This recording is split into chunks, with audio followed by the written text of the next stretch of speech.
Good evening, everyone. Welcome. Tēnā koutou katoa. Ko Stephen Young toko ingoa. My name is Stephen Young. I'm emceeing the first part of our event tonight. It's nice to see all of you here. Come on in. Don't be shy. I'm an associate professor of law here at the University of Otago, and it's really lovely to be here. I like the music too. Thank you for being here. This is a special night. I'd like to start out by just acknowledging all the hard work that the Career Development Center has put into organizing this panel and having everyone here, and also to thank you for being here to learn more about career opportunities for Bachelors of Arts students. I know it's kind of a scary topic, but it shouldn't be. And I think and I hope that tonight we do a good job of explaining why that's the case. Come on in. We're getting started, but that's okay. But before we start, I'll start with karakia. Tukua te wā urua ki rari ki ngā taumata, hai arahi ia tātou mahi, mi tatau ta tatau whai I ngā tikanga a rātou mā, kia mau, kia ita, kia kore ai ninaro, kia pupuri, kia whakamaua, kia tine, huie, takie. Again, thank you all for being here. This is going to be a special night, I hope, and we have really great speakers here who are going to tell you a little bit about themselves.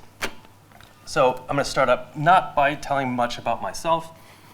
I'm an academic here. If you want to know more about me, you can come talk to me. But I also encourage you to go and talk to all of your lecturers, because even though we might be scary and you might not like us at times, I can almost guarantee that all of your lecturers, whether they're in the humanities or somewhere else, they have an interesting history about how they ended up being a lecturer and how they ended up coming back to academia. And that's because for many of us, we didn't start out thinking we're going to go in academia. Of course, there are some of the few oddballs.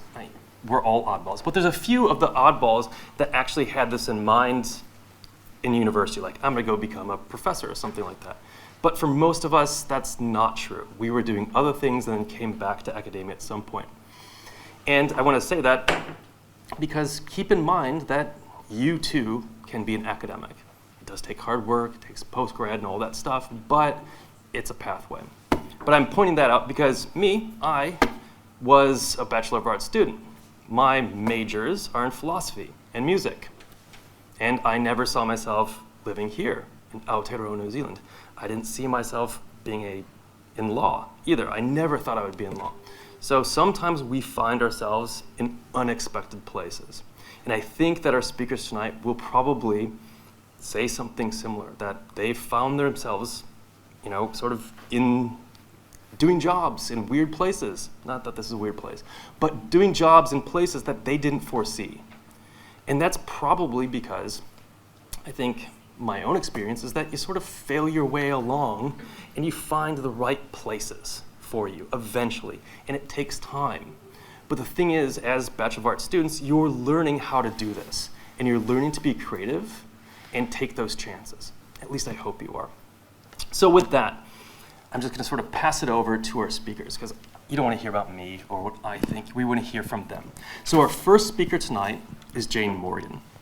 She's a team leader of climate adaptation at Christchurch City Council. Jane holds a Master of Arts in History with distinction from the University of Otago. Yay.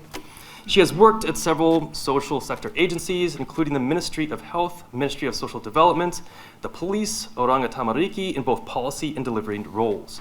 Following the Canterbury earthquakes, Jane established the Canterbury Wellbeing Index for the Canterbury Earthquake Recovery Agency to monitor social recovery and guide recovery decision making. In recent years, Jane has led Christchurch City Council's climate adaptation work, producing the city's first adaptation plan and establishing a climate fund that addresses intergenerational equity issues. Jane enjoys navigating complex challenges, bringing experts and communities together to solve problems, and has a particular interest in issues affecting children and young people. So thank you, Jane, for being here. Question. Yes? Kia ora koutou. I think you've summarised my speech. I have found myself in a bunch of weird places and I'm going to be telling you about some of them. But thank you very much for having me along tonight. So I'm just going to start by talking a little bit about my degree and then also two of the jobs that I've had, and I'm happy to expand on anything if you have any questions. So I enrolled at Otago in 1990, and that explains that hairdo. That was quite normal back then, so yeah.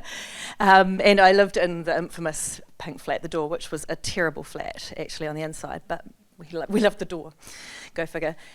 So I enrolled at Otago to study history, and I was following my passion. I loved history. It's the classic story. I had a great history teacher who really motivated me, but also my family was really interested in history and genealogy. It was just part of our kind of DNA. I'm not going to lie, I was worried about doing that because a lot of my friends were doing more vocational courses. You know, they were going off to teaching or nursing and they knew kind of where they were heading with that. But what I knew about history was I was going to love it. I was going to be studying something that really mattered and I cared about it a lot. It's going to be more interesting than some other options that potentially might have given me a more clear career path. And I knew I was going to learn some really good critical thinking skills and so on. But I didn't know where my pathway would lead. And at that point in time, I knew about two kinds of jobs you could do with a history degree. One was teaching. My father was actually the person who selected students for Teachers College, and he'd already told me he would never select me in a million years. I'd be hopeless, I didn't have any patience, and I couldn't do that. So that was sort of off the table. And the only other job that I really knew about in the history space was the Waitangi Tribunal. So I sort of visualised that and thought, well, I'll go work at the Waitangi Tribunal because that's the only other job really that there is.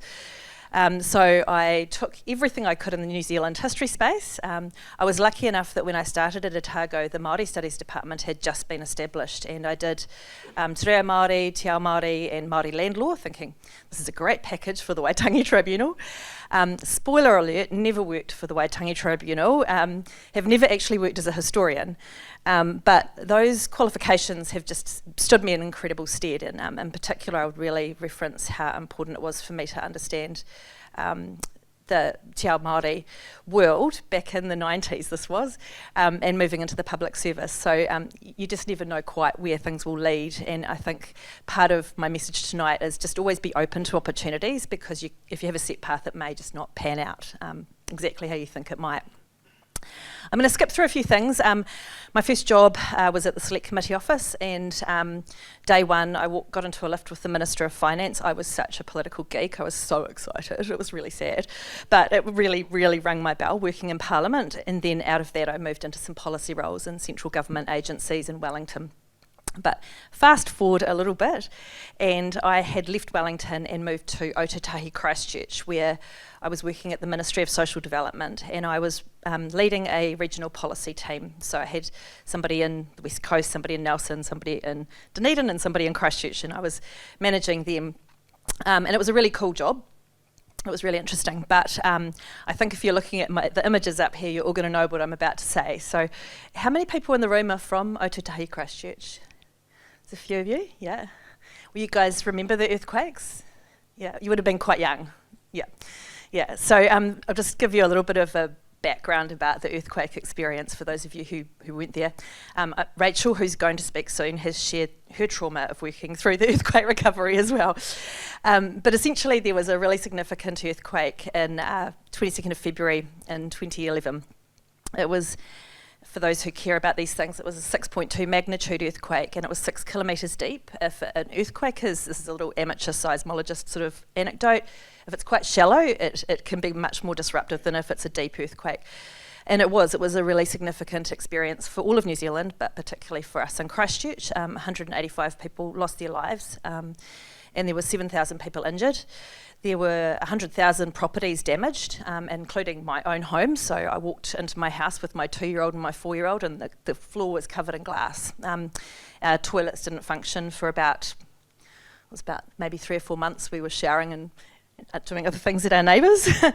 But we were just a tiny sample of what was happening in the city. There were 14,000 properties where they had to be demolished because of the level of damage immediately, and about another almost 8,000 were red zoned, where essentially these were properties around the river, and the land had been so damaged you would have to take the property away, remediate the land and rebuild. And so what the government did was offer buyouts. So the whole thing cost the New Zealand $52 billion. It was a really significant time in our history, and really interesting actually to learn about. For me, what that meant was at the Ministry of Social Development, we were responsible for welfare response under the civil defence legislation. So I found myself sitting in something called an EOC, an Emergency Operations Centre, and there were all these military people doing military things. And I was tasked with things like, where do the portaloos go?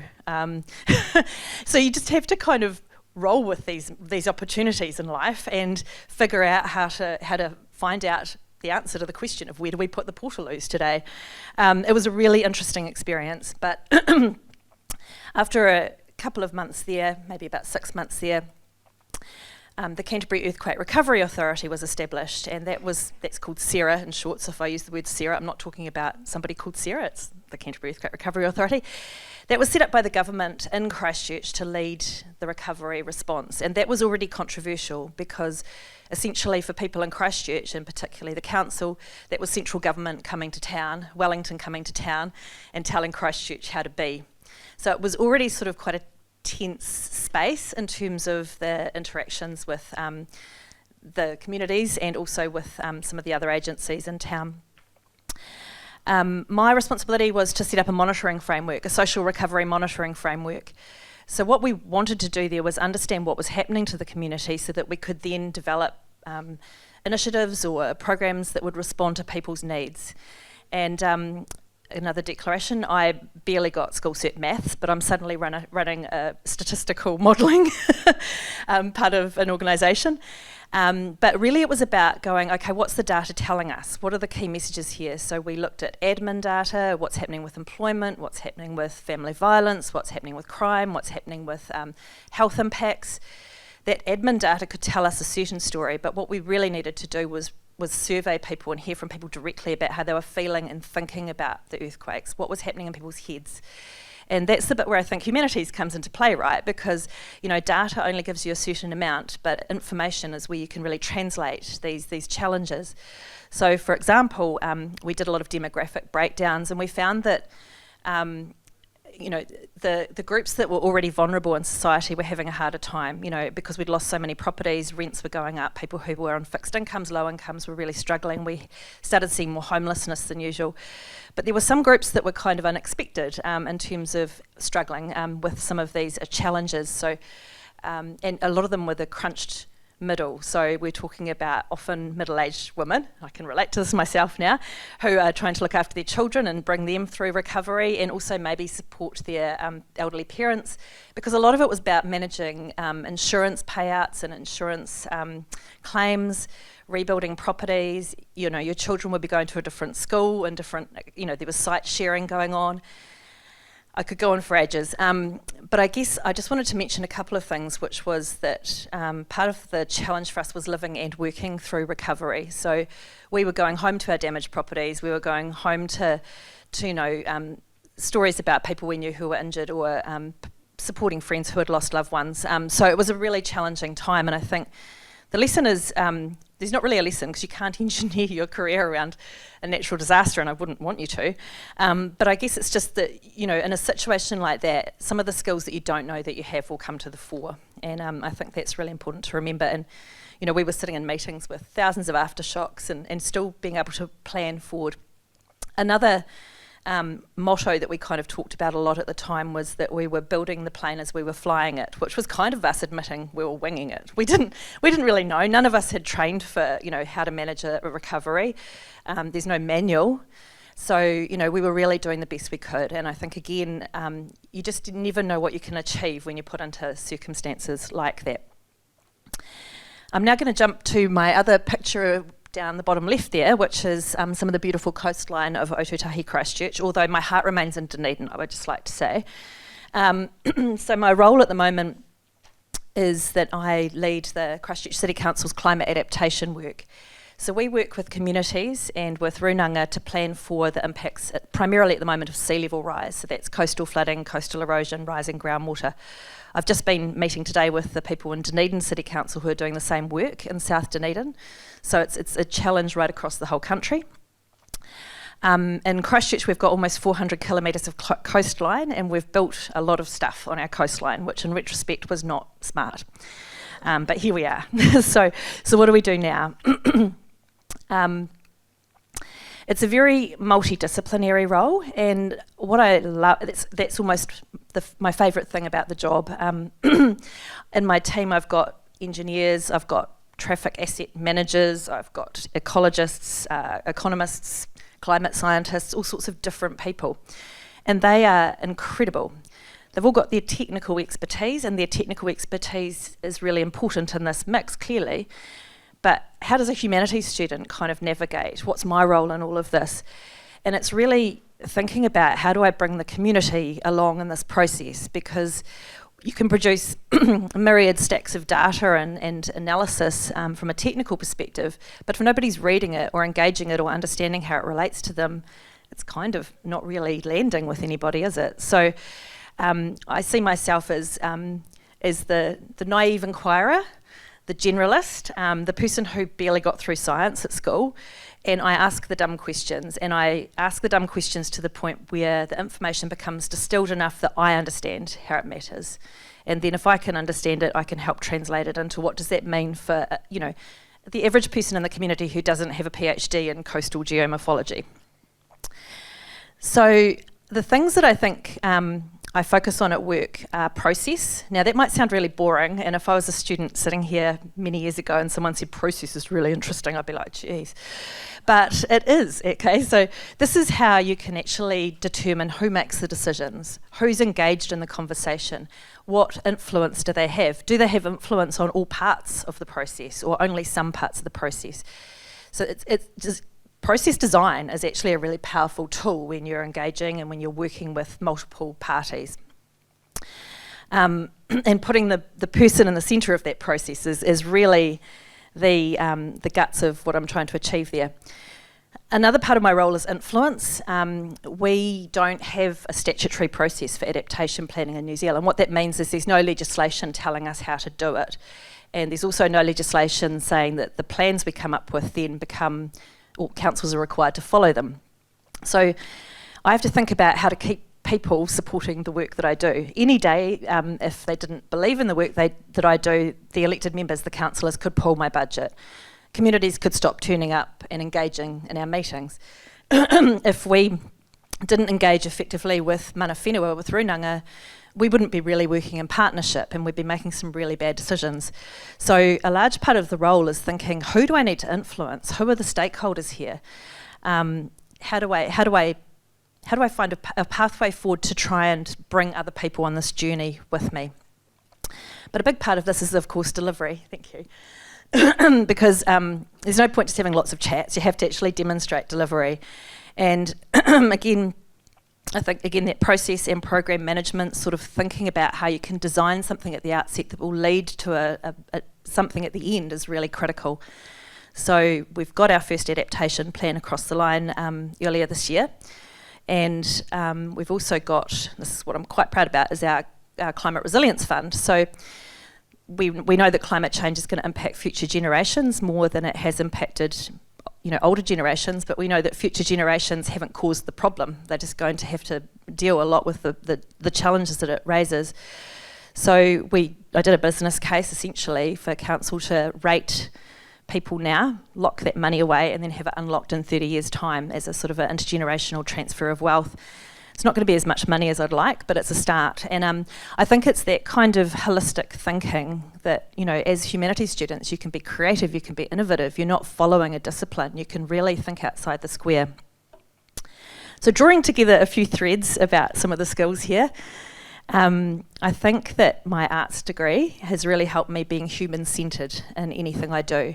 I think about how a person at the centre of any work I do will react to it, how to position it to try and draw their interest in and how to engage with them. And a lot of that is actually about turning data into information and thinking about it's always a trade. You know, why does somebody want to talk to you? You know, what's in it for them? How is something you're sharing going to help them with their lives and their decision making in the future? Another skill set I think is, and this is a classic arts skill set, is looking at a lot of information and discerning what's really important in it. There's a lot of noise out there, and in my space there's probably 4 research reports published every day. You know, it's just constantly coming at us. How do you forge a path through this myriad of information, through a multidisciplinary process where everybody has a view?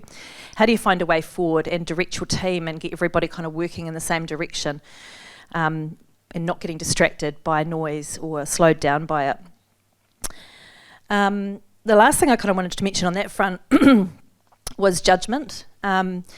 I think that when you're an arts grad, you're always thinking about context, and you're always thinking about nuance, and you're always thinking about people's motivations. And reading the room is really important. So we often go into community meetings with people who are climate change deniers. You know, how do you approach that so that it's not turning into a battle?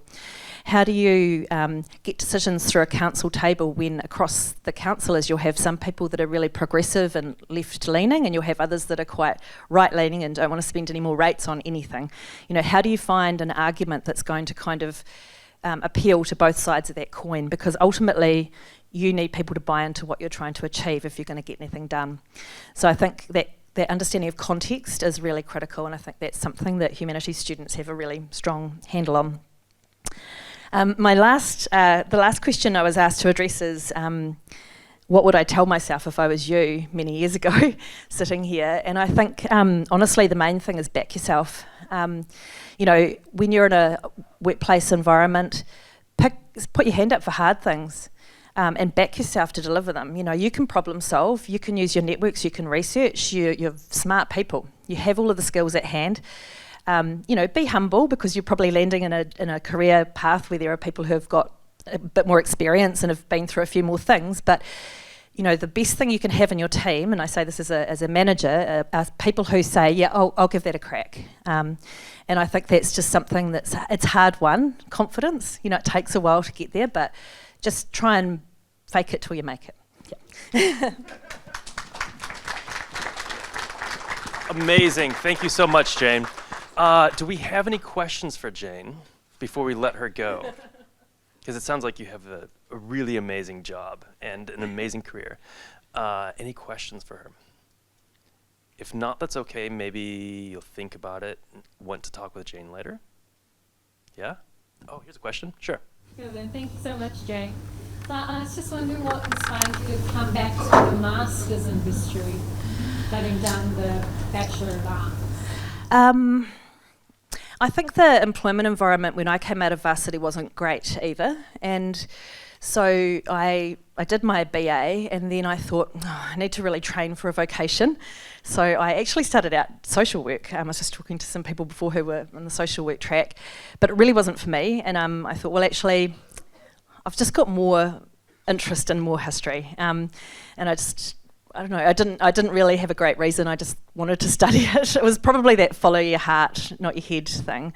But I do think that the time I spent doing my masters was really well utilised in terms of just building that work ethic, because back then it was a 2-year thesis only masters, so you're sort of let loose to just spend your time as you would. And I did actually knuckle down and kind of get that across the line. I think that was probably quite a good learning experience, yeah.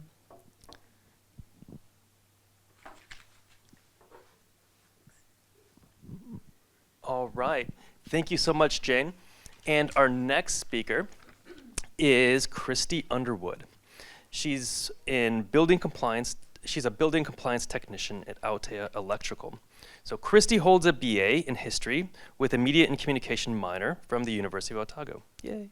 She currently works as a building compliance technician at Aotea Electrical Southern, supporting building compliance alongside health and safety across diverse sites. Her background spans the frontiers of healthcare, public health, employment support, NGO, grant writing, editorial support, and historical research, with a strong focus on inclusion. Christy also serves on communication boards, contributing governance and policy experience to support social impact initiatives. She's passionate about creating accessible systems that empower and promote health, equity, and community. Join me in welcoming Christy.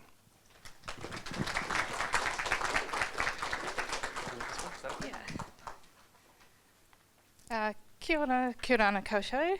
Thank you to Petra and the Career Centre for having me.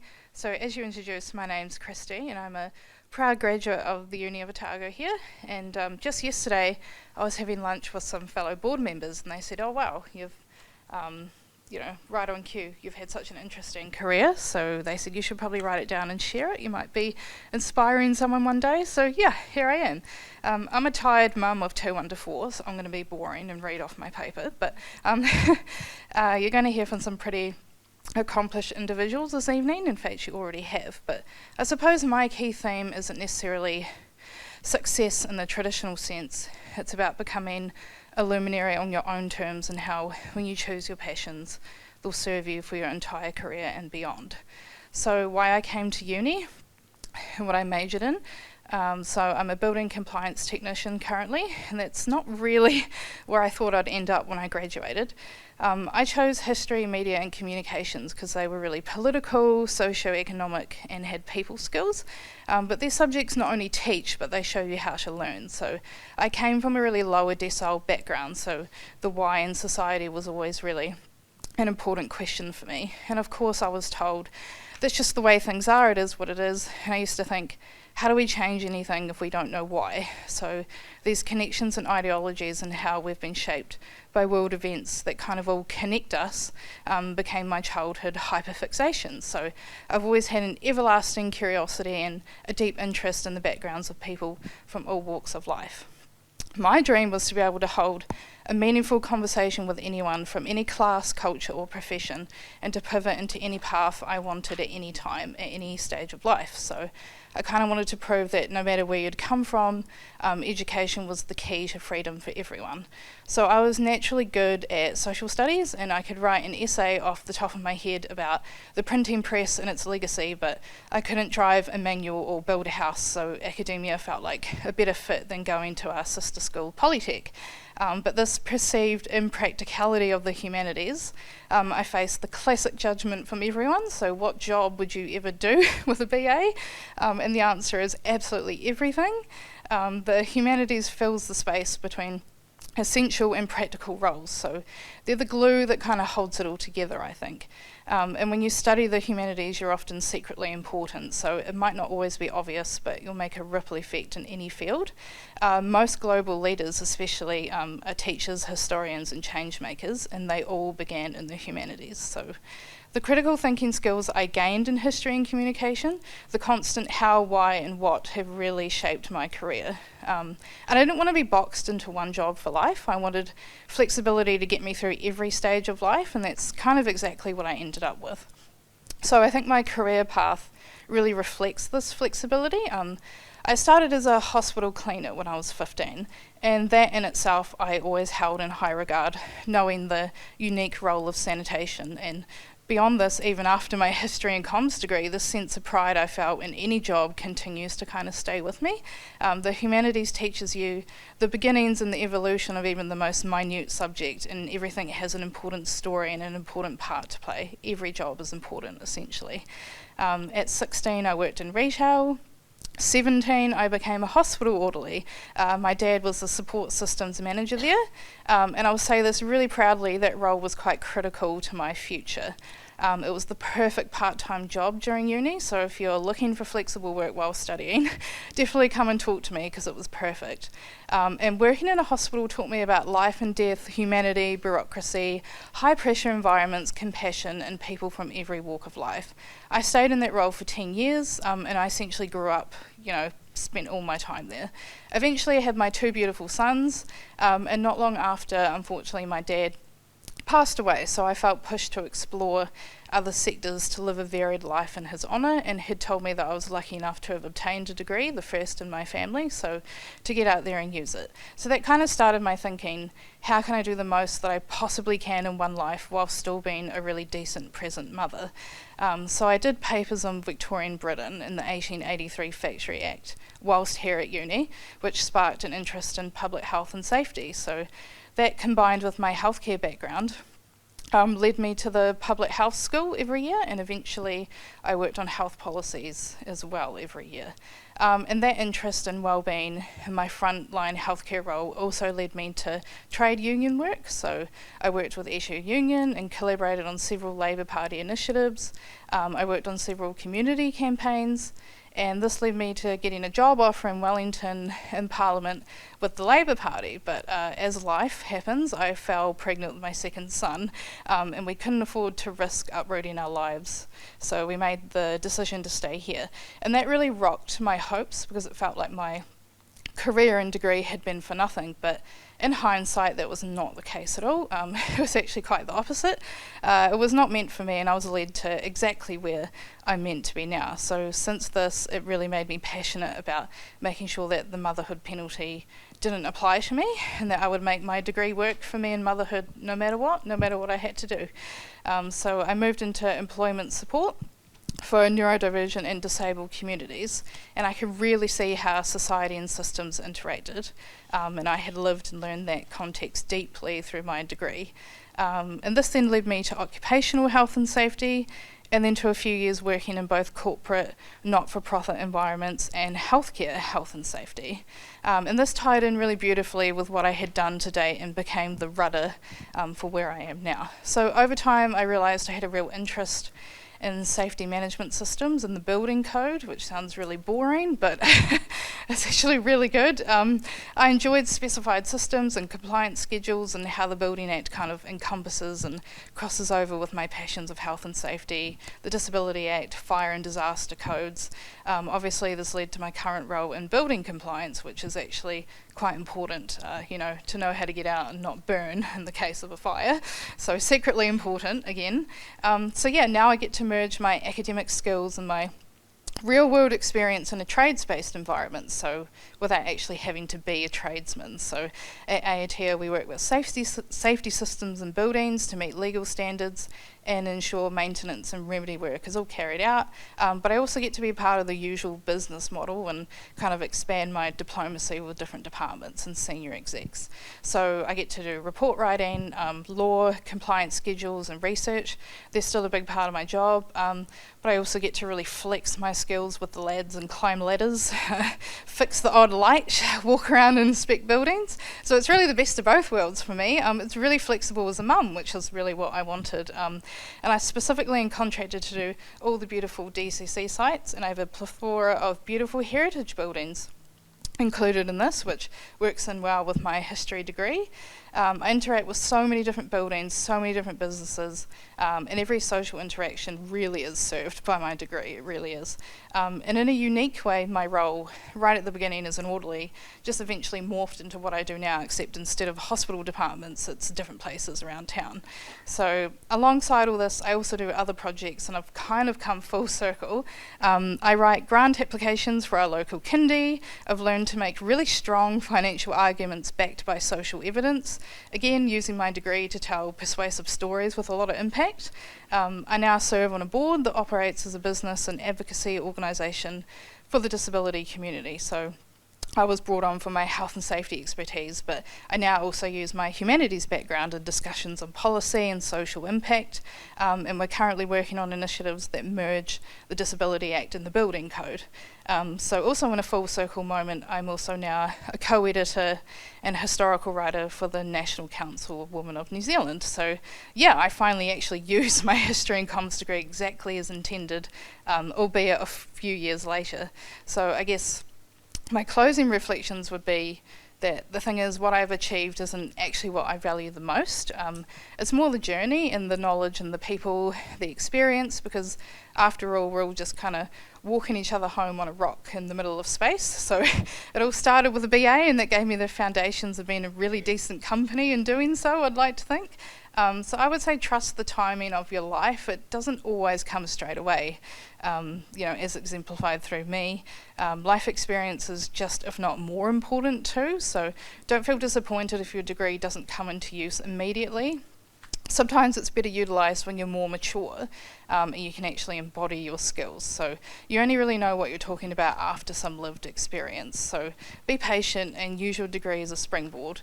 I've kind of jumped from opportunity to opportunity. I've climbed ladders, stepped sideways, backtracked. My last role I was a manager, but now I've gone back to having a manager for myself, and I've really found my own version of success and happiness through what I've done. And I guess another thing would be BA is so good for job interviews and essentially hopping from industry to industry. Job interviews don't scare me now, and they really shouldn't scare you either.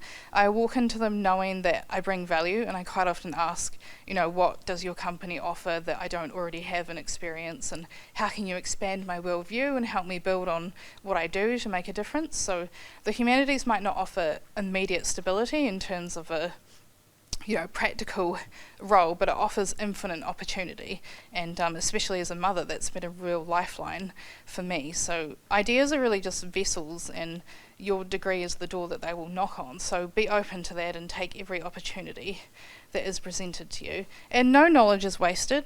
History taught me how to learn and how to teach. It gave me a critical worldview, and it also taught me that I'm not alone, because throughout history someone has always felt what I've felt and survived what I've survived, and that's really powerful, almost having conversations with the past. Communication gave me media literacy, awareness of different perceptions, and the tools to share ideas creatively and persuasively. So these skills have paid dividends in every industry I've touched, because at the core, every job is about people. So I'm proud to say that I have some pretty rare, valuable skills where I am today, and I know how to sell them, which is really good in terms of my BA. And perhaps most importantly, history gave me emotional resilience and a lot of personal growth, and it taught me to value humanity and to also kind of find my own place in that. And as a mother, that's probably the greatest gift that my education gave me.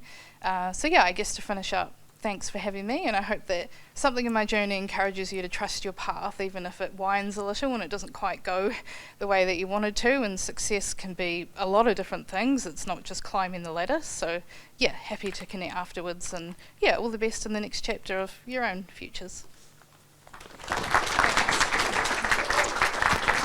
Thank you so much, Christy. Really, really amazing. Do we have any questions for Christy? If not, again, it's okay. We can talk to Christy afterwards. That's totally fine.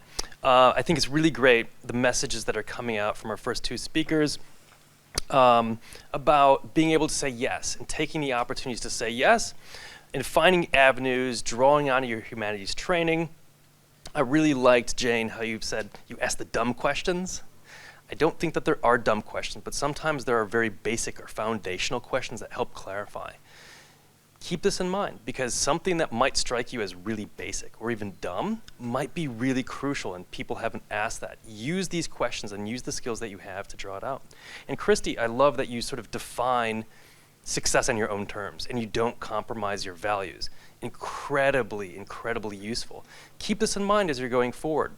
Not only can you learn how to say yes, but learn how to identify the right things for you. And you're going to, in time, find something that really supports you in the right way. Okay, I'll move on to our next speaker, Abby Spilg-Harris, who is a social worker at WellSouth Primary Health Network. Abby was born in Glasgow, Scotland, with her family originally hailing from Eastern Europe. She began practicing as a social worker in 2020 following completion of her Master's of Community and Social Work at the University of Otago. She currently works across 2 roles in organizations as a social worker. As a social worker, she's working as a former refugee health/mental health at WellSouth, and as a child and adolescent counselor at Mirror Counseling Services. Prior to these roles, Abby has practiced as a social worker in the areas of sexual violence, housing, and a brief intervention in schools. Her previous studies and interest in environmental studies, the creative arts, and community work are ever-present part of her professional and personal life. Please join me in thanking Abby for being here. Thank you. Kia ora koutou katoa. Ko Russia, ko Latvia, ko Poland, ko Ukraine, hoki oku tipuna. I whānau mai au I Glasgow. Ko Kahurangi taku tama, ko Alex Gorey toku hōrangatira, ko Sandra Spilg toku mama, ko Harvey Harris toku papa, ko Abby toku ekua. Kia ora koutou. Thanks for having me. To be honest, before being asked to do this presentation, I hadn't really thought that I had a career. Like, I just do a job and I get paid and I like it, which feels really great.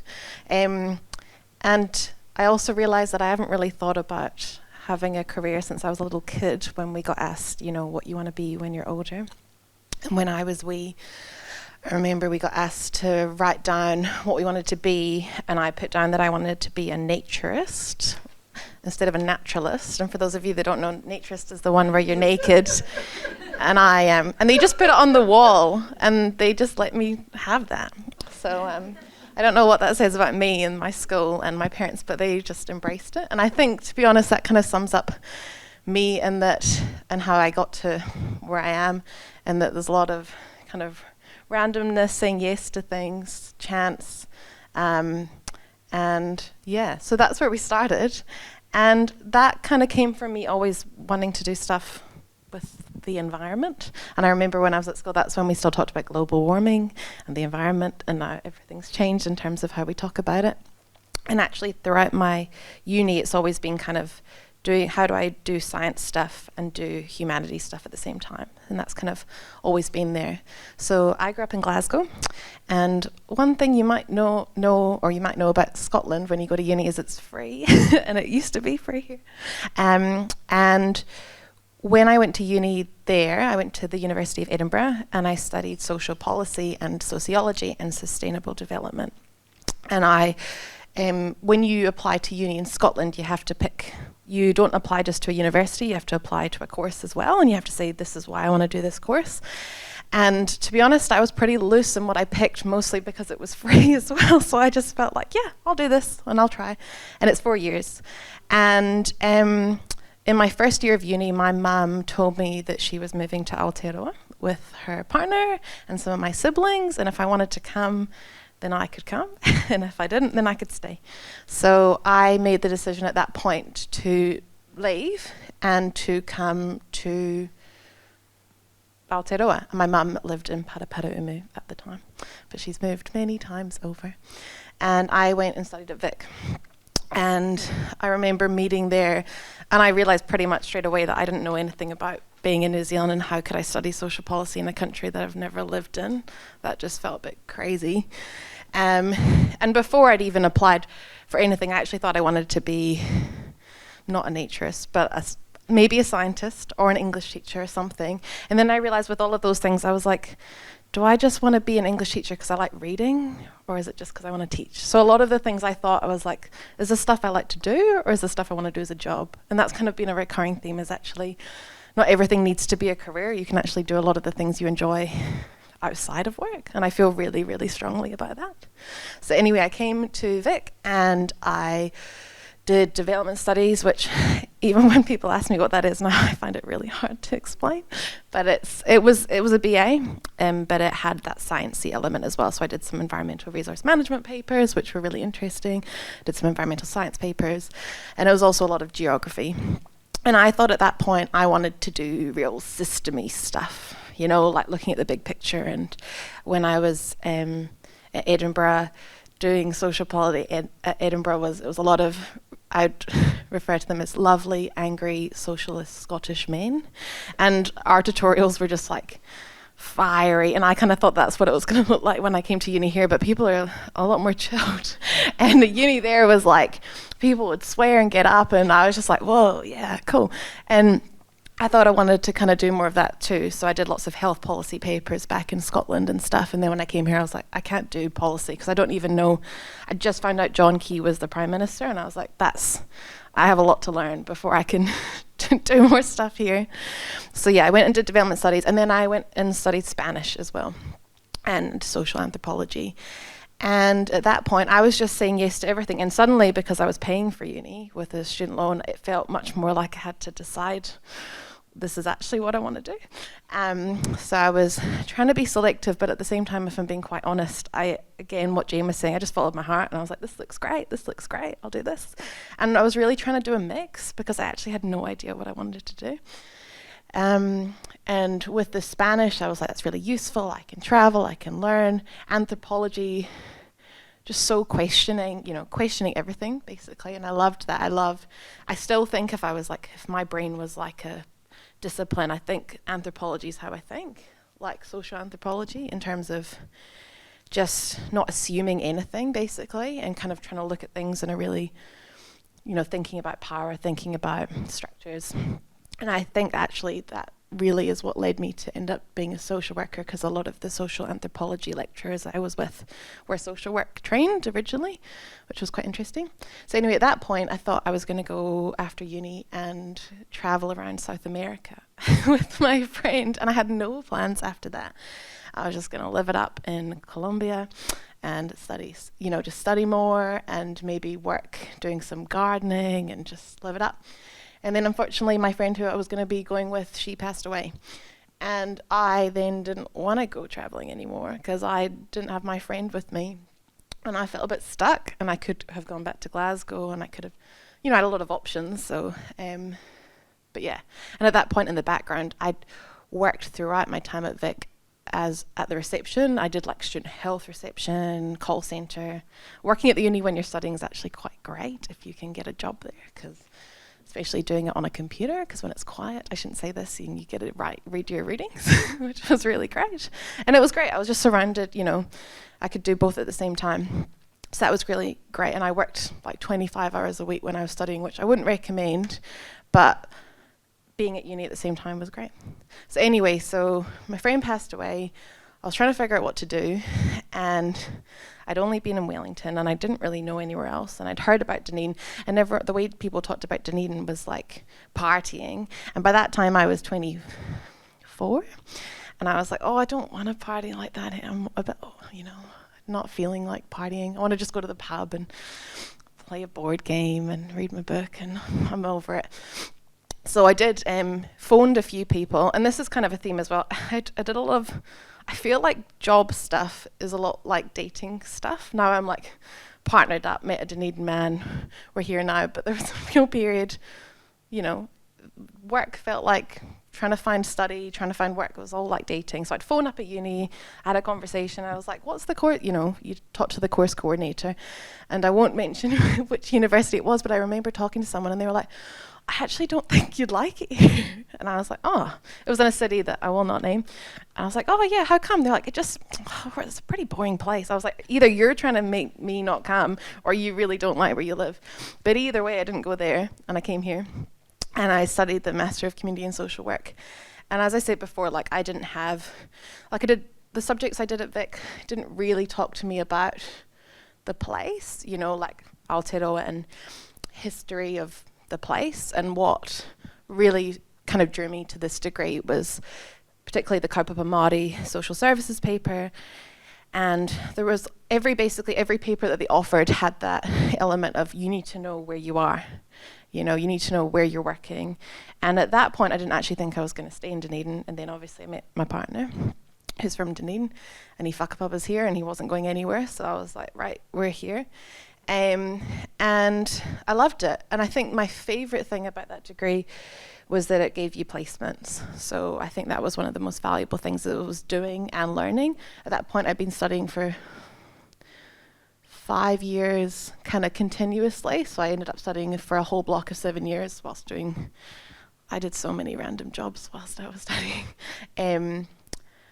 But yeah, I loved it. So my first placement, I was at the community hospice as a social worker, and at my second placement, I ended up at high school in Dunedin, and they paid me whilst I was studying, so it was so good. So I could leave my retail job, and I could work at the same time as I was studying. So that was a real bonus, and it gave me a really good insight, again, a bit like dating, of what you like and what you don't like. So, and what I really wanted was to be challenged. So I actually had no idea of, like, there was a lot of people in my course who were like, I want to work at OT, or I want to work here. And I was like, I actually don't know if I care so much about the nature of the work, i.e. like if it's working in a school or whatever. Like, I care about working somewhere where the people are really great and I feel really well supported and I can have a whole life outside of it. So I was more thinking about the lifestyle I wanted, and I kind of felt like if you're working with people, it's always, people are people and they're great and they have the challenges everywhere. So I was kind of less focused on the nature of the mahi and more about what the workplace was going to be like, and that's kind of followed through for me the whole time. So yes, I did that job, and then I got offered a 2-day-a-week job, so I kept going until I found a full-time job. So that was 2 days a week at the school, and I loved it. And the really cool thing about social work, which was drawn to me, is you're still doing that big system stuff. So you've got that policy, you've got that critical thinking, but you've also got the people and the community. And actually, I think a lot of jobs that people do, I'm like, oh, that sounds like social work, to be honest. Like, you don't need to study social work to be a social worker, but you do, because you have to be registered. But there's some nuance. And what I kind of realized as well was, when I was studying policy stuff at the beginning, was I really liked the idea of doing policy, and I interned at the Council for International Development in Wellington, and I was like, yeah, policy. I was like, just because I like it doesn't mean I actually think I'm not actually that good at it. Like, I could do it. I don't think I'm the best at it, and I don't actually really enjoy it. And I think there's a lot of other people that are really good at stuff. And I was hearing Jane talking about her team and how everyone's got specialties. I think it's so tempting to want to do something because you want to do it, and actually realizing sometimes people, they find a job that they're really good at and it makes sense for them. And I think for a while I had a bit of envy, like, oh, I really want to do that, but is it because I want to do it, or is it because it looks good? And so yeah, you kind of figure it out. And what I realized is, yeah, system stuff's really important, but actually I could do that in social work, and that's kind of comes with the territory, to be honest, criticizing systems whilst working in systems. And I really like working with people, and I love the chaos of people, and I kind of thrive in chaos. So that was what kind of drew me to it. So yeah, how much time do I have, by the way? 2 minutes. Grand. Okay, I'll talk about my actual jobs. I did work in sexual violence, crisis response stuff. Everyone was like, oh, it's so hard. I was like, yeah, but it's all about the boundaries and how you do it. I left there, and then I went on a big speed date, and I did a lot of job interviews, and I got offered jobs, and I was like, yeah, blah, blah. Basically, I was looking for a place where I felt really supported. I didn't have this pressure of, sometimes there's a wee thing in NGOs where they're like, welcome to the family, which sounds great, but sometimes it's like there's a lot that falls on you. I wanted to be able to leave at the end of the day and not feel like it was all on me. I wanted to be replaceable. I think that's actually quite nice. I want to be able to have stuff that I need to do and someone else will pick it up. So I ended up at Well South doing COVID response stuff. And basically they told me, we don't have a job, we don't know what social workers do, we think we need one, our board thinks we need one, you need to write your job description and then you'll do the job. And at the end of your 6-month contract, you can try and find another job in this organisation, because we don't know what social workers do in primary health, but if you can find one, great. And just through talking to people and doing some of the COVID work, I ended up finding a little place for myself in the former refugee mental health and physical health team. And they were like, oh, we really need a social worker. And I was like, you guys are great. So my whole team, basically, most of them are from other countries. So most of them are from refugee and migrant backgrounds, which is great, really diverse. Everyone speaks different languages. They gave me a job. I then had to write my own job description for that as well. And that job was 0.5. And then I looked for a 0.4 because I didn't want to work full time. And then I found a job at Mirror Counselling, and a lot of people are like, but you're a social worker, how do you do that? But basically most of the people there are coming from different backgrounds. So we've got OTs and nurses and lots of other things. So currently I'm doing a postgrad in child and adolescent mental health through the psychiatry department at Auckland Uni to kind of support my study, which again is like sciencey and humanities. It kind of blends them both. And I love it. I love doing 2 jobs. Would actually recommend it, but you have to be really boundaried because it's very easy to then do lots more work.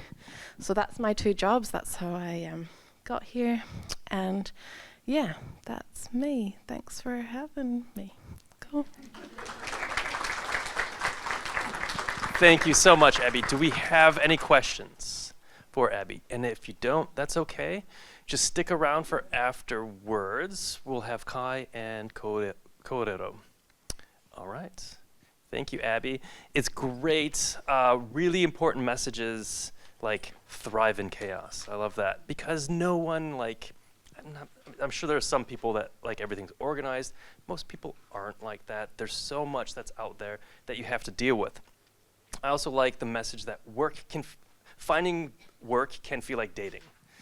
It's really tough, right?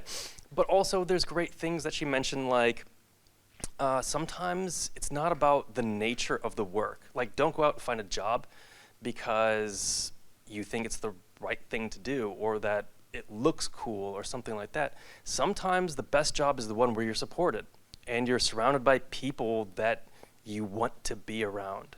That counts for so much. So keep that in mind when you're going out and interviewing and talking with people. All right, I'll leave it there. Let's welcome our last speaker for tonight. Let me read it first, okay? Yeah, it's okay. Rachel Groves, Policy Manager at Oranga Tamariki. Rachel is a long-standing public service and has held senior policy roles across various government departments. She's also an esteemed alumna who maintains an ongoing relationship with the University of Otago and continues to support current students with her mentorship. After graduating from Otago with honors degree in law and history, Rachel began her career as a solicitor in the private sector. In 2008, she took the opportunity to move into the public sector as a senior policy advisor for the Ministry of Justice. Rachel's public service career led her to take on principal advisor and team leader roles at the Canterbury Earthquake Recovery Authority, manager at MB, and policy director at the Department of Internal Affairs. Rachel also has experience as a policy contractor, including working as a principal policy analyst for the Ministry of Health and the Ministry of Justice. Currently, she is employed as a policy manager at Oranga Tamariki. I'll pass it over to you. Thank you. Thank you very much.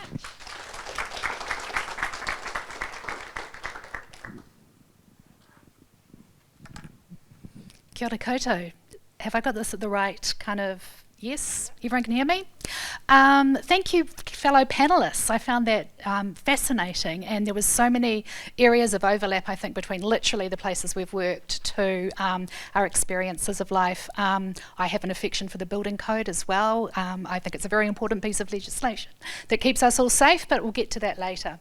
So I'll sort of race through a couple of things that Petra has asked us to talk about. So my career journey, what attracted me to the public sector. So what I would say was when I was a student here at Otago University in the 90s, I didn't spend a lot of time thinking about what I would do once I'd finished studying. So I came to Otago, I was born in Dunedin. When I was a kid here, my dad said, you're going to come here to study when you grow up. I was like, okay, I don't know what that means. But when it became time to choose where to study at the age of 18, I was living in Auckland, I came to Otago. I didn't really know what I wanted to do. I'd thought about doing medicine because I loved chemistry. My friend told me that being a doctor would be boring. Why didn't I do law? And I said law would be boring. She said you could do an arts degree to fall back on. So that was kind of the extent to which there was any planning in the subjects that I took. So I applaud all of you for coming here to this evening and being curious about your professional future. I'm sure you all took far more care and were far more thoughtful in the way you chose your subjects than I did. But as I will return to in what I'm talking about tonight, and I think this sort of is something that you see across all of the panellists, is that you just take the next step and the next thing that interests you. And what I would say sort of that I've observed across my life and across my career is that it's way more interesting than I ever thought it would be. And I love what I do as a job. I never thought that would be possible. So I'll talk to you a bit about how I got to where I am. It's not impossible to do a job that you love and that plays to all of your strengths. So when I was at university, I didn't really know what jobs were. Like, I didn't know what you did. I knew what a teacher did. My mum was a teacher. I knew what police officers were. I knew there were people called lawyers, but I didn't really know what they were doing on a day-to-day basis. So I really didn't go to university as an 18-year-old with a clear sense of what my future looked like. And I would say that now I'm a middle-aged woman, I don't have a clear sense about what my future looks like. Some people might tell you you need to have a 5-year plan. I've been told that before. I reject that. I've never had a 5-year plan, and I think if the last few years in government have taught me anything, just don't have a plan, because you just do not know what the next day is going to look like. I could go back to work on Monday and find out there's a restructure. Who knows? So I think one of the skills that we all need to really develop and kind of maintain at the moment is fleet-footedness, curiosity, resilience. There's going to be so many things that happen in your lives, in my life, where unfair things happen. The best person doesn't get the job. People take credit for what you do. How are you going to cope with those things when they happen to you in your life? Okay, just a few things to think about. So, as I said, studied at Otago. I generally chose subjects I was really interested in. I loved history. I really enjoyed the history honours year I did, and when I look back on my university career, I think that 4th year where we had to write a dissertation and did a whole lot of classes where we led discussion, that was the most important in terms of me developing the skills that I use on a day-to-day basis, and I'll talk about that a little later. When I finished university, I was completely sick of New Zealand. I'd been at university for 6 years, was over it. There were no jobs. I don't know if Ruth Richardson is a name that anybody in the room is aware of. It was a very hard time to be looking for a job, and it just didn't feel like a good country to be in. So I left almost immediately after finishing my studies and went to Japan and taught English for 2 years, which was the ideal thing for me to do at that time. I travelled, I lived in London for about 9 months, ran out of money, and then I was like, damn it, I have to come back to New Zealand and I need to look for a job. I came back, and 23-year-old myself said something like, I don't care what I do, but I am not going to live in Auckland, I am not going to work at Russell McVeigh, and I am not going to be a commercial lawyer. So I ended up doing all 3 of those things, and my lesson there is, like, don't be too certain about the kind of situations you might find yourself in. Law wasn't for me, but I did it for 8 years, and it taught me a lot of things that I use on a day-to-day basis. I value my time and other people's time very highly. When you're a lawyer, you are charging people in a 6-minute billable unit, so you make sure that the contribution you make is meaningful and worth that amount of time or resource. I made really good friends with the people I met at Russell McVeigh and other law firms I worked in, and I'm now very comfortable working with lawyers, which is a big part of my job at Oranga Tamariki. However, law didn't play to my strengths, and it was not necessarily always in line with my values, and I had a turning point in my mid-30s, where I just knew I couldn't be a lawyer anymore. I was just like, I cannot do this any longer. And so I did what I always do when I am confused and don't know what to do next. I consulted my friends. So I referred earlier to the great people I met at Russell McVeigh. I met amazing people at university as well, and I think my degree was a really important thing that I got from Otago, but the friendships that I made when I was in my late teens, early 20s have endured, and they are one of the most important things in my life and one of the most important things that I gained from studying at Otago. So I had this turning point. One of my friends said, why don't you be a policy person? And I was like, I don't know what policy is. And then I looked at a few jobs and they said you needed a policy qualification. I thought, I don't have a policy qualification. I studied law and history. How could I be a policy advisor? And so my friend who'd worked in government as a lawyer told me that policy is a writing and thinking job, and that having worked as a lawyer with a history degree, I would be able to do that role. I went to Wellington. I spoke to several public servants about what they did. Sounded interesting. I spoke to a couple of recruiters, and one of them told me I would struggle to find a role as I didn't have any policy experience. But she put me forward for a role and said, oh, you know, I'll put you forward for this, they want to interview you.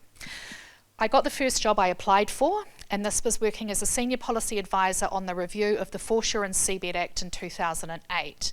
And the reason I got that job was because the recruiting manager liked the fact that I had a law degree, I had been a lawyer, and I had a degree largely in New Zealand history. So when I was doing a degree in New Zealand history, a lot of people will be like, oh, New Zealand doesn't have a history. What are you studying? What's the big deal? And I did it because I loved it. Funnily enough, Jane talking about the Waitangi Tribunal, I wrote my history dissertation on the Waitangi Tribunal and the settlement of Māori fisheries claims. It had a longer title than that. But I was so interested in the Waitangi Tribunal, and I thought maybe I'd end up working there as well. But little did I know, 15 years after I graduated from university, somebody in Wellington would see that experience as something that she really, really valued. So since starting at Justice, as what was referred to earlier, I've worked across several agencies in various roles, but I thought it might be quite useful at this juncture to tell you what policy is, because it's kind of this, several people have referred to it, and I will talk to you about what it means in a central government context. I'm also talking tomorrow at 11 o'clock about how to apply for policy roles, 11 o'clock in this room, I think, and just there are several graduate policy schemes currently being advertised, so if any of this sounds interesting to you, come along tomorrow and I can talk to you a bit more about that. So the way I explain what policy in central government is, it's that it's an analytical process that supports good decision making. So this could be decision making by a minister, it's usually a minister in my world, cabinet, which is a group of ministers, a chief executive or a cross-agency working group. So we follow a standard policy process where the first thing you do is you clearly define the problem.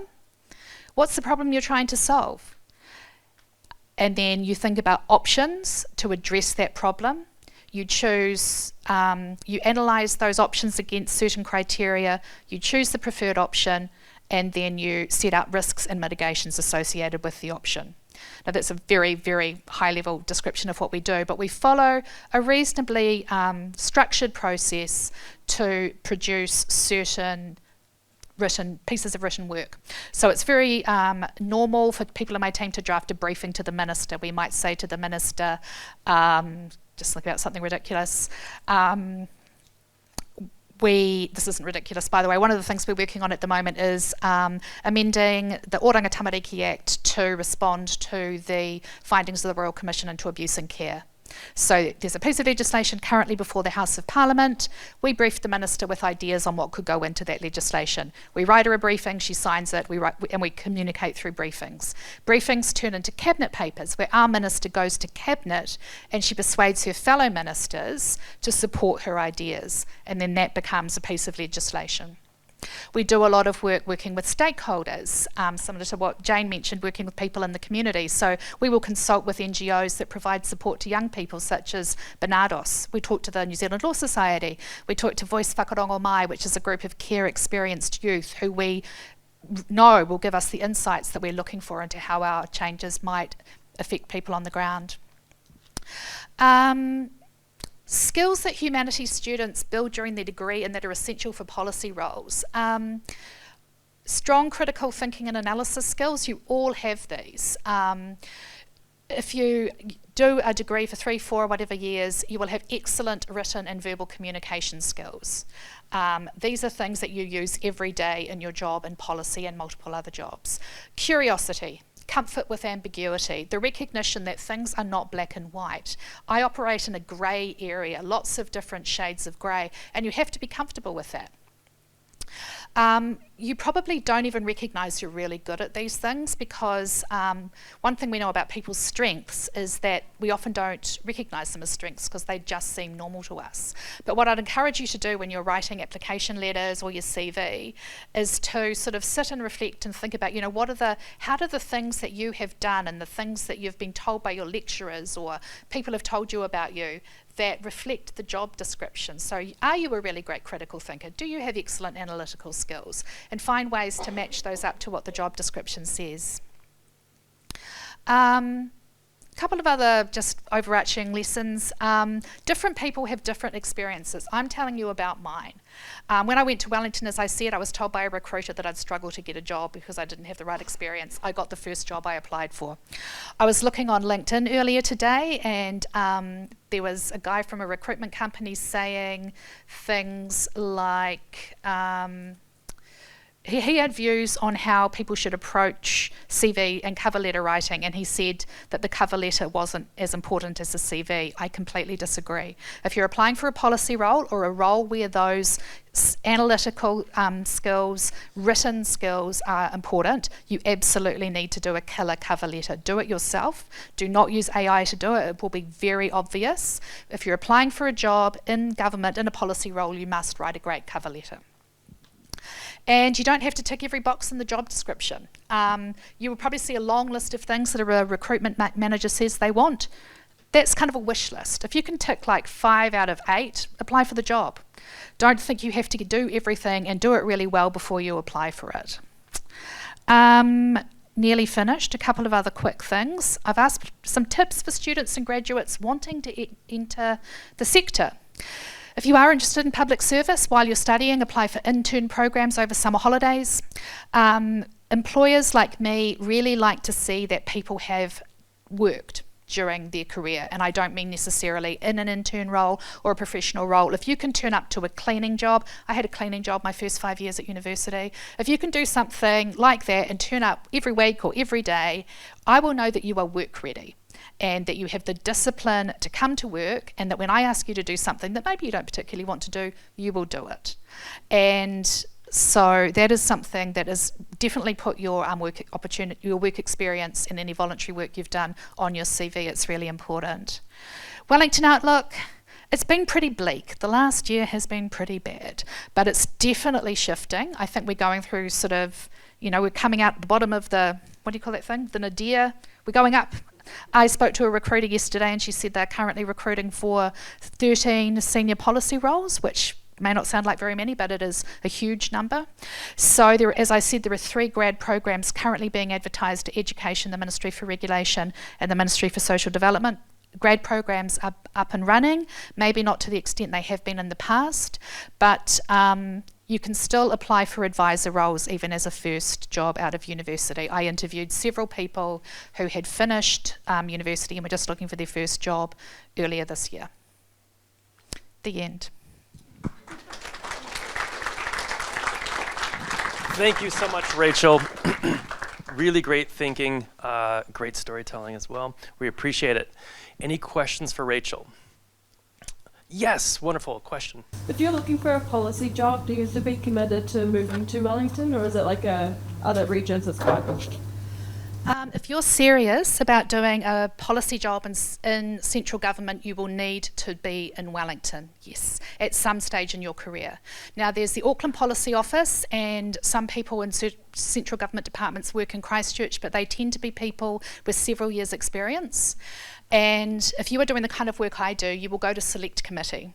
You will go to meetings with the minister. Those are in-person interactions. So the expectation for the first 3 years at least will be that you're in Wellington, but after that there are more options. Great question. Any more questions? Yeah, another question. You mentioned recruitment agencies or recruiters a few times. Yes. Are there key recruiters in that field? Names of them. Yes, there are people who specialise in public service recruitment, so I would say Robert Walters, Careering Options, Niche, Frog Recruitment, that sounds like a crazy name for a recruiter, Inside Recruitment. To be honest, I would usually not go to a recruiter for advisor CVs, so I would wait for people to apply directly to Oranga Tamariki. And what I tend to do with advisor roles, if I couldn't find anybody, I might go to a recruiter, but it wouldn't be my first step because we pay a lot of money to recruitment companies for bringing someone to us. So your best option, or our best option, is for people to come direct to us. But for hard to fill positions, we will go to recruiters. Yeah, and I think they're doing more and more work across government now. Just there are big shortages of good policy people, unbelievably. You know, we've had a government that's kind of slashed and burned back office public services, and now we need all these people who aren't there anymore. Thank you so much, Rachel. It's really, really helpful. One of the things that I want to emphasize that Rachel said is, it's okay not to know what a career or a job is at this point. I think that's totally fine. You have permission to not know or really understand. But it's really key for you to go out and talk to the people that are in those roles, okay? Because they will tell you what they do, and plus, that's how you start networking. You might think like networking is standing around at some event with a Heineken or something. Like, it's not that. It really is just going out and talking to people and figuring out what they do. Do Can I that. just say one more thing? Sorry, I'm not trying not to hog the microphone. Just on that point, don't be afraid to just email somebody and say, can I have a coffee? So I have a lot of respect for a person who will just get in touch and say, I'm really curious to find out a bit more, do you have time? And when I moved to Wellington and was looking for a job, so many people did that for me. So yeah, do that. Yeah, do that. So if there's a job you think you might like, research who's doing that job and email them. There's nothing wrong with that. The worst they can do is just say, I don't have time. They're never gonna be like, oh, I don't like you. That doesn't happen, okay? So reach out to those people. It does matter, and if you reach out, they will like you, okay? And with that, I think we're wrapping up this aspect of the night. But before we move on, I think we have koha for all of our speakers. So please come up here one last time so we can give you a little koha.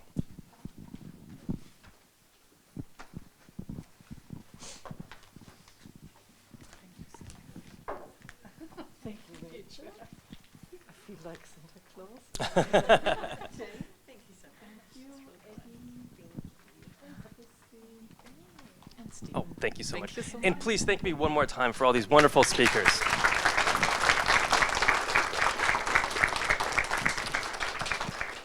We're now going to move into the second part of the night where we have a panel of graduate speakers. So we're going to have to move some chairs around and everything like that, and I will stop talking, I promise.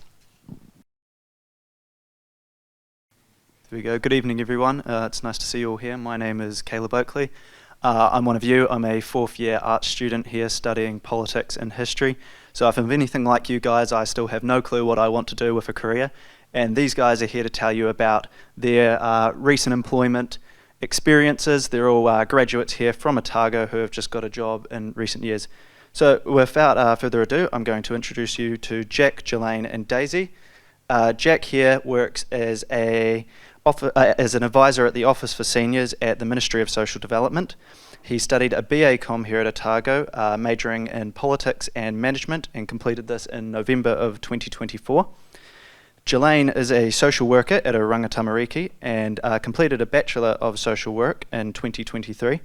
And Daisy, bear with me with this one, this is a long degree. She's got a BA in Geography, minoring in Environmental Management, which she completed in 2022, and then went on to do a Masters of Planning with Distinction, which she completed in 2024. And Daisy now works as a consents planner at the Otago Regional Council. We've got kind of three sections of this talk tonight. I've split it up into questions about their time at university, questions about the job hunt, and just some general tips about how to best prepare yourself for employment. But starting with university, I'd really like to get into a bit of a conversation about your degrees, what motivated you to do them. Starting with Jack here, you've done a BA Com, so a conjoint degree. It'd be cool to hear how you came to the decision of politics and management, why those two in particular, and how this interdisciplinary approach has really served you in your job currently. Thank you. I think it's quite unique, I would say, but I think I really like the combination because management has that pragmatic approach, which is really valuable, especially in the public sector, in policy specifically, because I think often policy, you can come up with these grand ideas, but how do you actually implement them in practice? That seems to be quite a challenge at times, especially for operational and service delivery. In terms of my politics. I love the research element that comes into it, and I think that's really critical in terms of, especially in public policy as well. So, yeah, I think that combination has really served me well in terms of, landing myself in the public sector. So, yeah. Thank you for that, Jack. Jelaine, as we were walking up here, I learnt that you were starting off with a commerce degree with finance. You decided that wasn't for you, and you switched to a Bachelor of Social Work. It's not uncommon. I started off with a different degree to what I'm at now. My question for you is, how did you know that the commerce side of it wasn't for you, and how did you know that social work was right? No, you're right. Well, the commerce question is a real short answer. I failed one of the papers, and I was like, what am I doing here? Why am I doing commerce? And then classic COVID story. I had some travel planned. COVID ruined that. And I was like, well, I'm not going back to university because I don't want to waste money doing something I'm not passionate about. So then I hopped on Google. I don't know if anyone remembers the Careers Quest, that 70 question survey on what do you want to do. And for once I answered it genuinely instead of putting in the answers that would elicit the career that I thought I wanted at the time. And it came up with social work. And I was like, social work, what the heck is that? And then did some more Googling, came to learn that it's not just care and protection and all the negative experiences out there, and then saw that it was offered at Otago University, and growing up in Dunedin I knew that I wanted to stay here and go to the university here and continue my journey, but it was just about what's the right fit. And I decided to give social work a go because I don't know, it just catered to what I was interested in. I love working with people. I wanted to work alongside people in their journeys and get to know them and support them in whatever way that I could. And yeah, sorry, I've rambled a little bit, but yeah, basically one fail led to a new opportunity, and I'm very lucky to be where I am today. From the sounds of it, to me, it was a natural fit, social work, and it always made sense, which is a reassuring thing, I'm sure, for everybody when their degree feels that way. Daisy, I have kind of two questions here for you, but first of all, you've gone and done a 2 years master. Was that the plan from the beginning? No, it was not. I kind of started my university degree, my bachelor's, just went into it like, yeah, this will be cool, geography sounds fun. And then it was in my second year that I was kind of like, oh, the environmental management stuff sounds really interesting. I'm really interested in creating sustainable cities and sustainable environments. And that's kind of where I was like, ooh, a Master of Planning might be interesting. So that's kind of what led me to my Master of Planning, yeah. I was also curious, as an undergrad student here, considering postgrad, what type of people would you recommend doing a master's degree for, or doing more study? Is there sort of a certain type of person that you think is more suited to it, or, is it just if you feel like you can do more, do more? I think you have to be dedicated to wanting to study more. But I think anyone can do it as long as you are dedicated and you're interested, and if you're passionate about it, totally go for it. Like, I love doing my masters, so yeah, it kind of just depends person to person whether that's something you're interested in. And honestly, one of the reasons for me was that I didn't want to start working in a job yet. I wanted to stay at uni for another 2 years. So. It's a productive bit of procrastination in some ways, isn't it? Moving the conversation more over to the job side of it, before we get into how you found your jobs and whatnot, would you be able to each give us a little bit of an overview of what your daily jobs look like, what your role is, and give us just a bit of insight there? Sure. So as a policy advisor within Te Tariko Mātua Office for Seniors, it's a bit of an interesting policy shop, so to speak. We're more of an advocacy policy focus, so we work across different, across agencies to sort of advocate to try and improve the well-being of older people across the country. So that's really unique in its own right. So we're more of a population agency overall. In terms of a day-to-day basis, I could be writing a briefing to the Minister for seniors, for example. I also do a bit of work in terms of writing aid memoirs, which is like a briefing around meeting with stakeholders and things like that, and also engaging with stakeholders directly. So some of our stakeholders include the likes of grey power, for example, and age concerns. So those are our key stakeholders within the Office of Seniors. But it's very broad ranging. So as well as contributing to a cabinet paper at the moment. So there's lots of things happening. It's very interesting.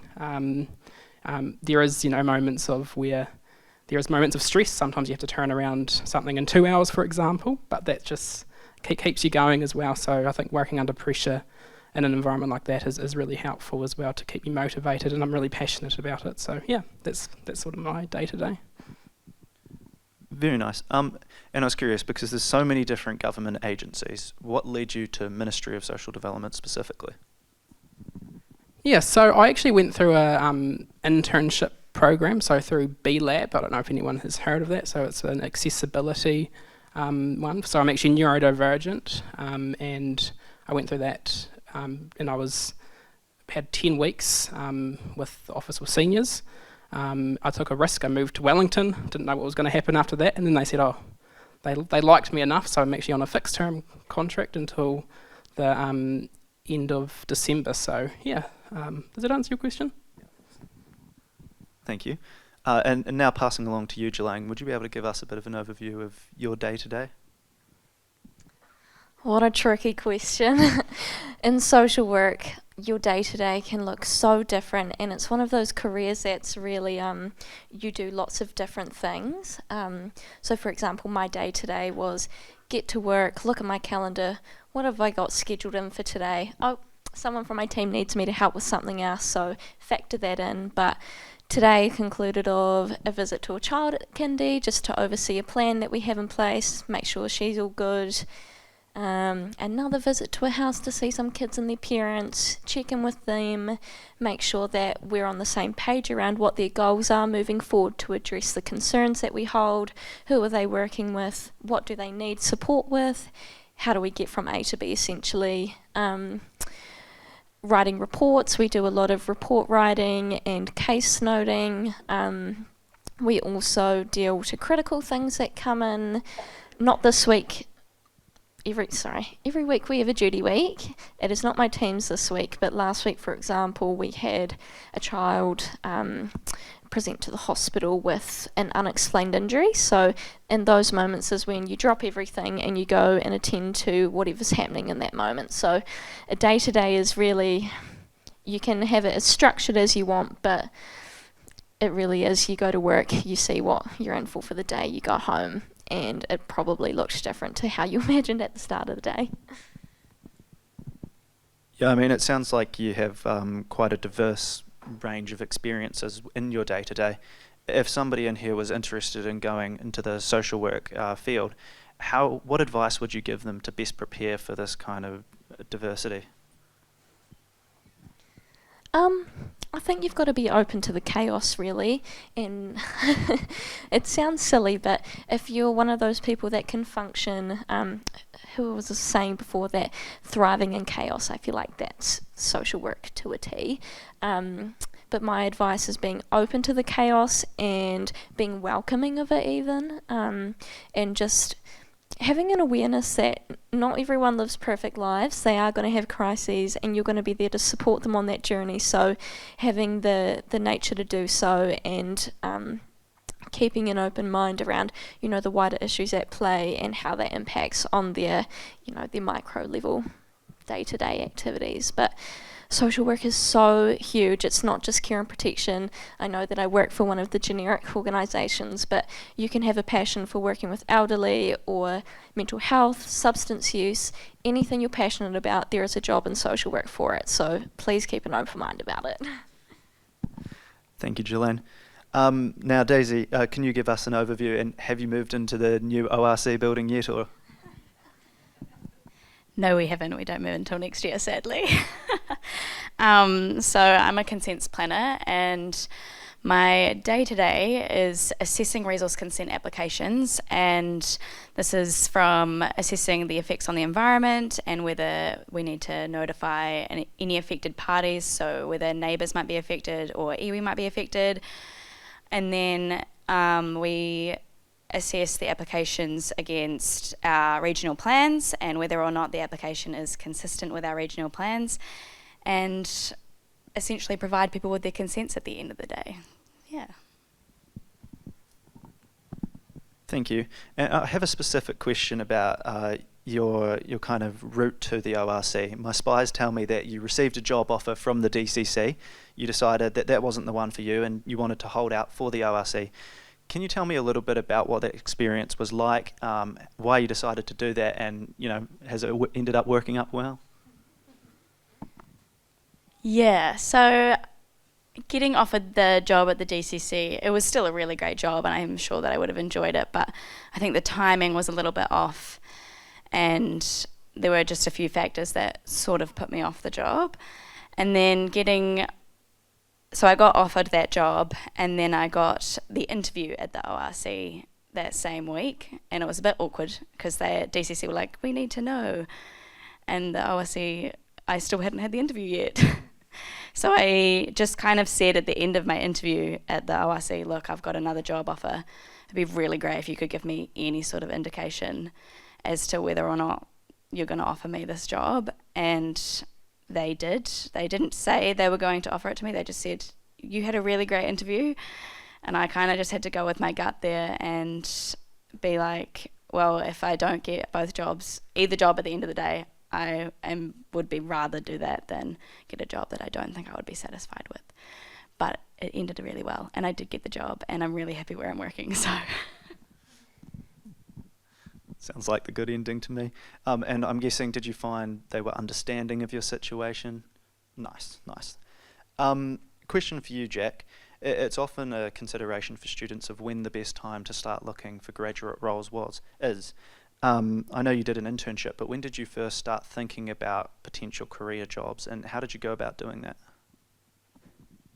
Really good question. I think I was always looking for roles in terms of, looking for career options and things like that. I often was in Petra's office asking for advice because I was nervous being, neurodivergent and trying to entering into the, a later career after graduating. And I think Petra was really helpful in that process, especially when you're trying to, when you're quite demotivated after lots of rejections, for example, and that's quite common, but, working through that, that was really helpful.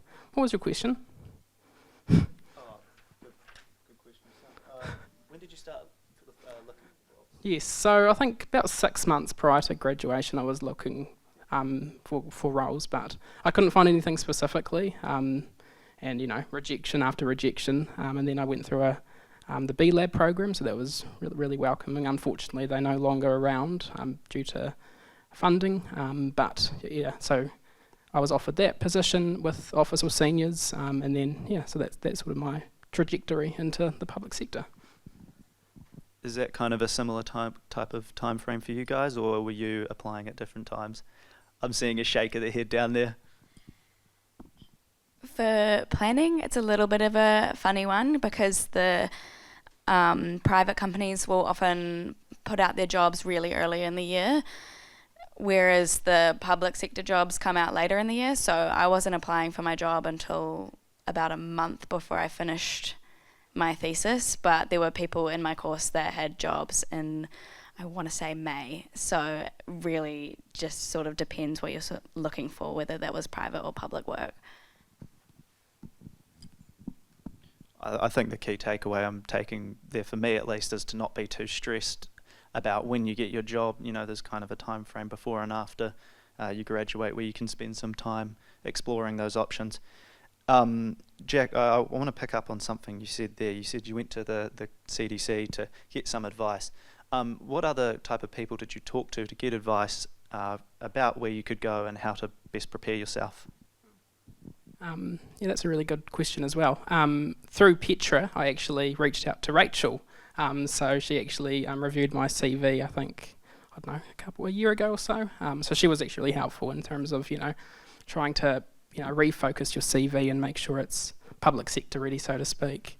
I was always really passionate about moving into the public sector, but I also, use my parents quite often, so they were really good at motivating you through that process, especially after rejection. And it's really difficult in a saturated market, but key to that, I think, is really getting support around you, so family, friends, and professionals as well, such as Petra and Rachel. So yeah. Nothing wrong with a bit of rejection therapy. Question for you, Jelaine, just about extracurricular activities and while you were at university, what type of things were you doing outside of your studies, and how did you find they prepared you for your job? First thing being, I had a job in hospitality. I think hospital, retailer, any people-facing jobs are really crucial because they teach you core skills when interacting with other people. In social work, we also preach a lot about self-care, and we know that studying can be really hard and frustrating, and you need an outlet to support your own well-being. So for me, that was hockey. I really enjoyed doing something active because, studying and writing essays, you're sat down a lot and it's quite hard on the eyes and all that fun stuff. So getting out there and actually doing something, I think, was crucial to that too. What else did I do? I feel like I didn't have time to do anything.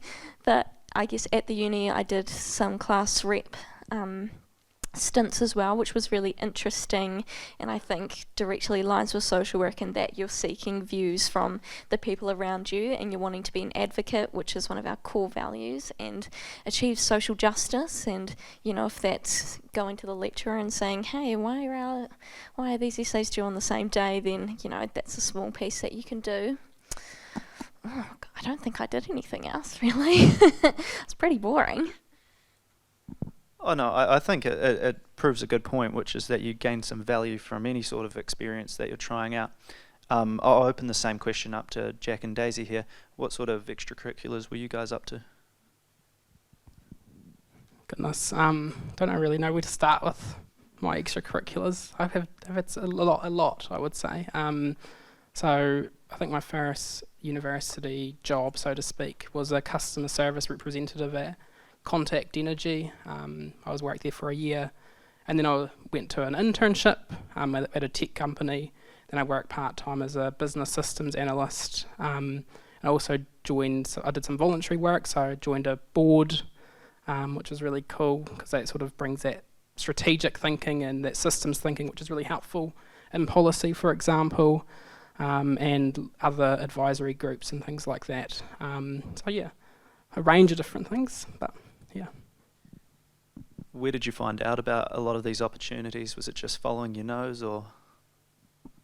I think just with life, what happens is, one thing leads to another, and you have to put your hand up and take that opportunity. I think that's really critical. So that's what happened to me, and I was lucky and fortunate enough to, land some of these awesome opportunities that I have. And I think a lot of them have been, I've been so passionate about them as well. So that's been my real driving force in that. I think it somewhat goes back to what Rachel was saying about you don't need to tick every box. 5 out of 8 is more than enough. So, don't necessarily wait for the perfect opportunity to come around. Just if you see something you think's good enough, give it a go, right? Daisy, what type of things were you up to? I didn't really get up to many extracurricular activities. I was also a class rep and went to the gym, focused on my exercise, my well-being outside of uni, but I really wanted to focus on my studies and just made sure I really did a really good job at university. So I tried to stay quite focused and not branch out into too many different things. Yeah. Fair enough, and I have noted down you got a distinction in your masters, so it looks like it paid off. Jelaine, obviously social working is a very hands-on, people-focused industry. What sort of practical skills or experience outside of the lecture theatre are going to serve people well in your industry? Communication. That's at the core of social work, right? Is communicating with one another. But not only is it communicating, but doing so in a manner enhancing manner. So you're not going in and saying, you're doing this wrong and it's not good and all that awful stuff. I think de-escalation / crisis conflict techniques too. And those are some of the things that you learn on the job. And I know it's, you said outside of the classroom, but one of the beautiful things about the social work degree is that it offers placements, and that's where you do your key learning outside of the classroom, because you're in an environment where you have what's called your fieldwork educator, who can support you through your journey and be there with you to help you learn those skills. My biggest skill, though, I think, is having empathy. People don't need us walking in and criticising them for their situations, and having empathy, and I call it my fluffy language, so not coming in all harsh, I think is really crucial as well, and being able to build rapport with people. So once again, that, you know, not necessarily communication, but that people-to-people dynamic. Thank you. I'm going to ask you a couple questions about the actual application and interview process. Starting at you, Daisy, during your interviews and application, what was it that your employer was most interested in? I'm not I didn't really know at the time when I was applying, and in the interview I didn't really know either, but I guess coming out the other side of it, one of the things that my employers told me was that one of the key things they looked for when they were hiring is someone who's going to fit really well in the team, because our job is we are a team, and if you don't get along, it's just not going to work out. So I think being able to be yourself in your job interview is really important, because if you're not going to fit in the team, you're not going to enjoy the job either. So yeah, that was probably one of the key things that came out of when I was interviewing. I suppose I'll ask the same question to you, Jack, as well. Well, what was a public employer looking for? Yeah, I went through a unique process, so it was interesting. But I did actually interview with Oranga Tamariki as well, which was good, and I think they wanted to offer me the job, maybe? Is that right? Yeah. But I was offered, officer seniors came in underneath and offered that to me, so I think ultimately it's, I often see and hear from policy managers specifically, they want to know about your why, and I think that why is really important, as, how can you contribute to improving outcomes for people. I think that's at the core of the public sector. Especially with something, I imagine, like MSD, which deals with very people-focused objectives. Last kind of substantive question here, I'll give it to you, Jelaine. Would you be able to just share a little bit about your onboarding experience into Oranga Tamariki, and what made it easy to be part of this team, or what did you learn from this process? The first part to that would be doing my placement with Oranga Tamariki my last year. Once again, having the support of a fieldwork educator to ease me into the volatile nature of our organisation. But one really good thing that we offer is an induction program, and its current iteration is a 20-week program called Puawai, and essentially it's a bunch of people, new social workers to the organisation, so it can be a mix of new grads like I was, or experienced social workers who have entered the organisation, and you've got learning facilitators who deliver learning content to you, and that's both the day-to-day how to do your job, and it's also the wider level knowledge, which was very valuable, and that included 4 trips away to Auckland, so you got the value of the in-person learning too, which was great. And another, I think, crucial thing around the onboarding is that in social work we have an essential part of our career is having supervision, and that can either be internal or external. And in my role, I've got an internal supervisor, and we meet fortnightly to sit down, decompress and discuss everything that has, I guess, happened over the last couple of weeks, whether that's your cases, anything that might have triggered you, some good things that have happened. So it's a real network of people that help onboard you into, I think, Oranga Tamariki, but anywhere really. I think that's part of the package. Obviously, it's quite scary going into this new role, so it's reassuring to know that you're going to have that support, and I'm guessing it's kind of a similar sentiment from Jack and Daisy. I just want to close, kind of let you guys say anything extra that you'd like to say.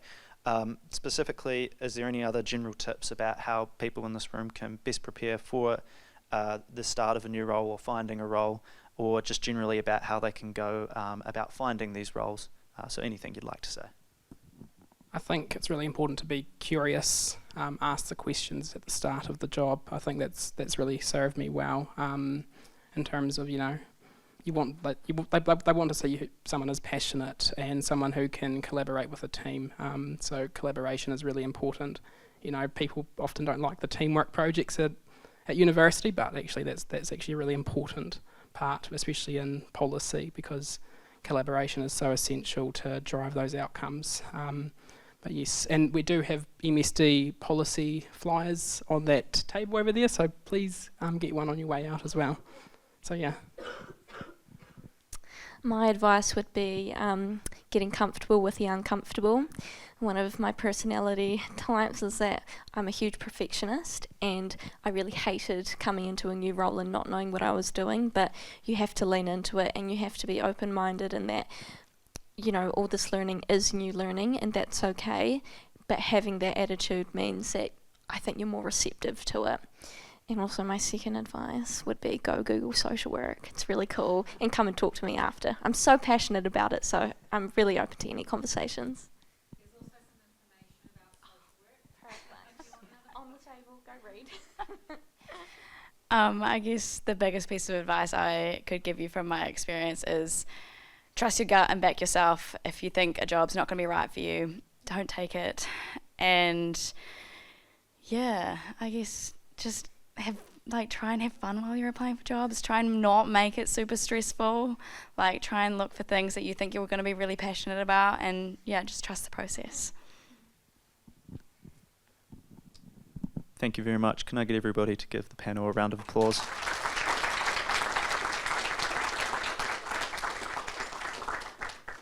Now, please stick around. We have some food served up over on the table there. I'm going to do a karakia for it in a second. But before we do that, I think it's important to acknowledge the people from the Career Development Centre who made this event happen, particularly Petra, who's hiding over there. So could we please give a round of applause for them as well?